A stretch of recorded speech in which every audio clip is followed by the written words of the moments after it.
So far, we caught up with Century Electrical's Barry Marks, and by the sounds of it, he wasn't very happy with the performance, unable to grab those critical wins. I think overall the team's doing pretty well. Myself, I had a bit of bad luck, but in the modified class we got few oaks running very well, blueprints also very well, and then in the standard class my guys I think are doing extremely well. So the Butlers at the helm at the moment in the front, Colby's is there, Eugene Foster is doing very well, so the guys are really up there.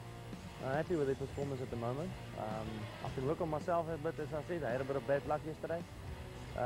Co-pilot fell out, I had a bad start, all the things just didn't come together, and hopefully today it will come together for me.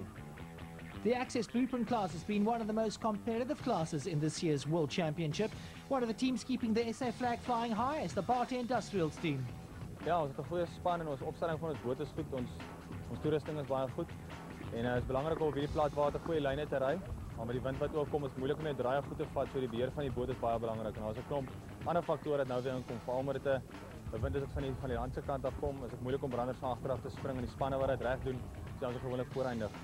Op hierdie stadium loop Dylan Kloete voor en hy's uitstekend, so ons gaan sukkel om hom te vang nadat ons moeilik gehad het. So ons gaan maar stelselmatig moet invang, maar die oorseese ouens het ons nogal verbaas, hulle het goed gedoen, die Zeelanders het ook goed gedoen kry. En ons dink dit gaan 'n tawwe kompetisie wees tot die einde van hierdie byeenkoms. The South Management Consultant Standard class has been dominated by a flat water specialist from Gauteng. Gordon Butler and the Alkazay boat is very happy. Yes, leading by 2 points, very happy about it. Very tight though, 2 points can be made up in one circuit, so I'm going to really have to, pull it out of the bag now. Very clear that you're up against some very stiff competition in the standard class. Very clear, Eugene from Wild African Cream, Nick Dodge from Emerald.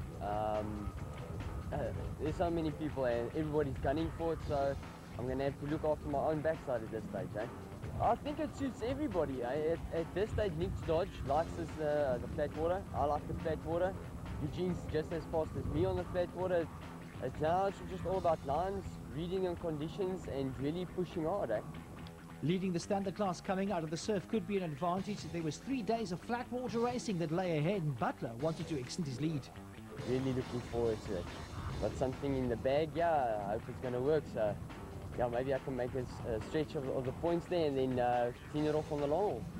One of the teams we will be watching closer to the end of this World Champs. So it's time for the South Management Consultant Standard class. Before we get into the final, there were 2 or 3 heats that had to be run. And once again, it was Gordon Butler and Werner Miller, the Alkazay Thundercat, taking the lead up front. The stainless stick boat of Willem Stranum getting it wrong completely. There was a strong wind blowing, and that just nudged that boat over. You can see he's very upset with himself. It was a fairly commanding lead there as well. Forster and Talliot also had a couple of close escapes, but they did manage to stay in the top 2. They're in there with a chance, while Dodds and Freestone managing to grab a heat as well. South Management Consultant Standard Class Surf Final on the way. This is the final of the surf. From here we go to the flat water, and the man on the inside just has the run for it. Yes, Nicholas coming through and showing what he really can do, pushing Kyle out. He's got the inside line. As they go through, Colby being sprayed, they gets there's contact between the Wild Africa Cream boat and the Conti Cream boat. As we're going into the W on the second lap, though, it is the Century Electrical boat that goes over. Wind conditions changing, Lionel, and this could be a big factor. Yes, mistiming it, the wind picking the boat up and rolling it over. It's a restart, and this time round, it's not Dodds and Freestone that gets the whole shot, but Alkazay's Butler and Miller as they get away with a clear run. As we get them, you can see that the gap there between them and Dodds and Freestone is not a big gap, but he's in there. He's got the lead. Gordon showing a lot of pace and going smoothly through that back turn. Conti Crete, little bit off the pace. They're currently 4th place in the standard class. I think he's thrown it away here. Yeah, no, I think he's somewhere taken panicking a bit maybe and choosing the wrong propeller for the conditions. But these guys were in 3rd place, pushing very hard as well. Wild Africa, Cream, Foster and Talliot, they were trying to catch up with Dodds and Freestone. They want to try and get that 3rd place, but Dodds and Freestone had the pace. Once again, local knowledge of the water shows it. Yes, he's coming through and just showing what he can do. Things are heating up in this final. It's Butler and Miller leading the way. Then it's Dodds and Freestone, Emerald Fire in 2nd place. 3rd place belonging to Foster and Talliot. Wild Africa Cream being chased there by Capricas, Amaral and Rearder, and they've got the pace. Yes, he's definitely got the speed. He's been very consistent, keeping it upright and just doing the job. But this is the win that Gordon Butler and Werner Miller wanted. This is the win for the Alkazay Thundercat. They're taking a win. Dodds and Freestone in 2nd place, while Foster and Talliot are in 3rd, and an elated Miller, hands in the air. The wind was picking up, and there will be lots of photo opportunities for Maton van Sail, like this one from Malcolm Hazelhurst and Ferdy Liebenberg, the blast deck boat going completely aerial in their heats of the Access Blueprint class. It was clear that the action in the final was going to be between Cloete and Collins, the Gilbert marketing boat, and the Swede, Mr. Dynamite, really on the pace. But do not discount Steenbasson, Jan Kriel, Barte Industrials Garmin. They're in with a mission, and they'll be fighting all the way. So we start off the Access Blueprint Surf Final, and it's Cloete and Collins, the Gilbert marketing boat, that took the pace and got the whole shot from the word go, taking a lead. Dylan showed what he's capable of, and I'm sure he's going to keep it there. He's got a lot of pace as we go through to that beach marker. Let's see who's going to be coming through in second place. It's Conticrete, it's Jacques Turner, and it's Steenbasson and Jan Kriel inside. This is going to be a three-way race there. The Swede is in there as well, but I think the surf just a little bit too choppy for him. Yeah, I think in the final, you have to up your game again, and the three top South African guys showing what they're capable of.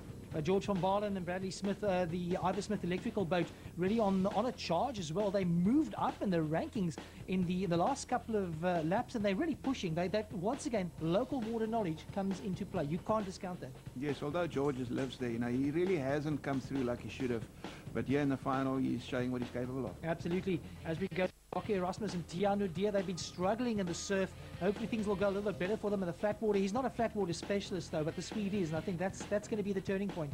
Yes, Rocco more of a long-haul Transagala sort of driver, and that's not really suiting him at this point. You can see Basson and Kriel chasing hard to close the gap there in third place at the moment, but the win would go to Collins and Cloete with Van Baarle and Smith. They're hot on their heels, but Cloete and Collins takes the surf final. A great win from them. By the time we hit into the City Lodge modified class finals, the wind was picking up. A few heats to be run, and look at this Lionel Ball, Bongardi and Desi, the Aquadam boat right up on the tail end there. That was a close call, and the wind really blowing on from the shore. It's causing serious trouble once again. Lifting up in the air, you can see the wind's going to become a serious issue in the final. Big air as well for Michael Hutting on Candice Pretorius. He's got a very light co-driver there as they come through. Donadio is going to be in there. It's going to be a tussle between three boats in the City Lodge modified surf final. As we head off the line and look at the boat on the left-hand side, that's the Aquadam boat of Lionel Ball, Bongani and Desi. You managed to get the whole shot there. Having pole position, whole shot was critical, managed to pull it off.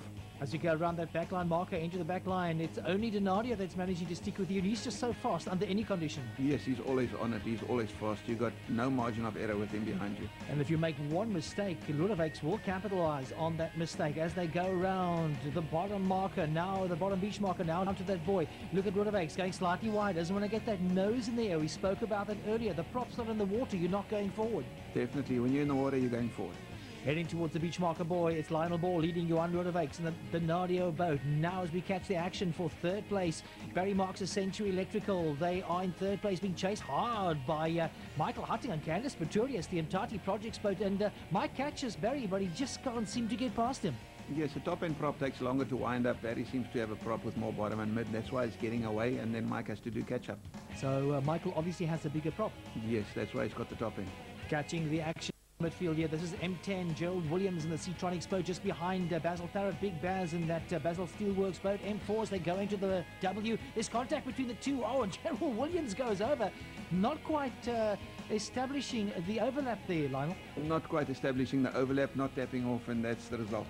And Williams is not going to be happy with himself. On the restart though, Aquadam once again on a flyer, leading from the front, followed by Donadio. Look at Barry Marks putting big heat on Donadio, chasing him from behind. But Johan Ludovics just spent so much time preparing his boat. I mean, he's just so fast, and in general, the modifieds are just... Definitely. He's got that little bit of weight advantage on Barry. Marks just gets some nose up there. Robert Gower's got a hang on. Gower, a new co-driver there for Marks. He used to ride with Janine Wilson. She got injured in the last regional race we had in Port Elizabeth.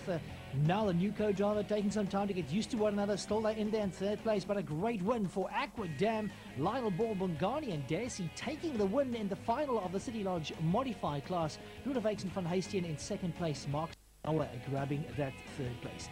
Let's have an overall look then at the point standing so far in the P750 World Championships. The final surf results, this is what it looks like. City Lodge modified class, Lionel Ball and Bongani and Desi. Access Blueprint class, won by Dylan Cloete and Lyndon with marketing, while South Management Consultant standard class going to Gordon Butler and Vernon Miller.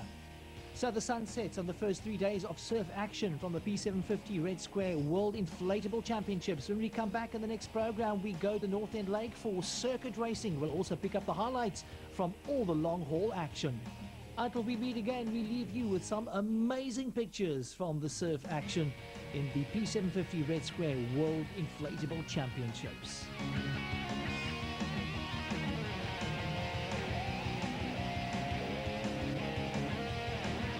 All the action from the World Inflatable Championships is proudly brought to you by Red Square.